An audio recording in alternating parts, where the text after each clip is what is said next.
ভরা মৌসুমেও ইলিশ মিলছে না ভোলায়, যে কারণে হতাশায় আছেন জেলেরা। এ বিষয়ে আমরা বিস্তারিত জানবো। আমাদের সাথে ভোলা থেকে যুক্ত হচ্ছেন সহকর্মী কামরুল ইসলাম। কামরুল, জানাবেন যে ইলিশ কেমন ধরা পড়ছে এবং আজকের বাজারে প্রতি কেজি ইলিশের দাম কেমন রয়েছে এবং ইলিশ কেন মিলছে না সাগরে, এ নিয়ে মৎস্য কর্মকর্তারা কি বলছেন? কাজরি, আপনি জানেন যে এই সময়টা কিন্তু ভরা মৌসুম চলছে। বিশেষ করে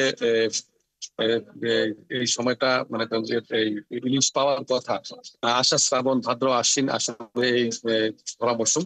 কিন্তু এই এখন কিন্তু আষাঢ় মাস কিন্তু ইতিমধ্যে শেষ হয়ে গিয়েছে, শেষ পর্যায়ে। কিন্তু ভোলার ইলিশা, ভোলার মেঘনা নদীতে এবং সাগরও কিন্তু কিন্তু তেমন কোনো ইলিশের দেখা নেই।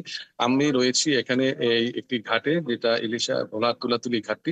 আমি সকাল থেকে দেখেছি এখানে জেলেরা, যেসব জেলেরা নদীতে গিয়েছে সেই সব জেলেরা নদীতে গিয়েছে, সেসব জেলেদের কিন্তু জালে তেমন কোনো মাছ, আশানুরূপ মাছ পায়নি। এবং আমি এখানকার জেলের সাথে কথা বলেছি, তারা বলছেন যে আমরা অনেক আশা করে নদীতে যাই। বিশেষ করে এই এখন কিন্তু মাছ পাওয়ার সিজন।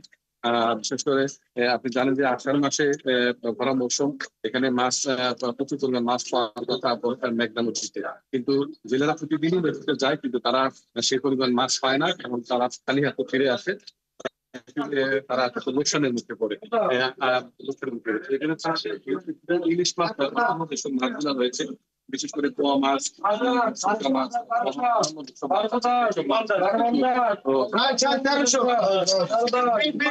কিন্তু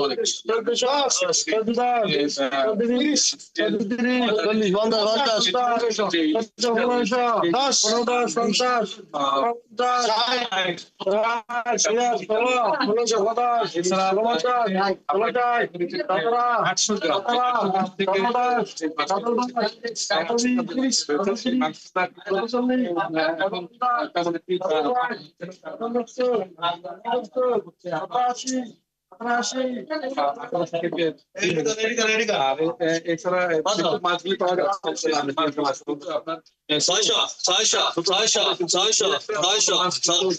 দেখা যায়। থাকার জন্য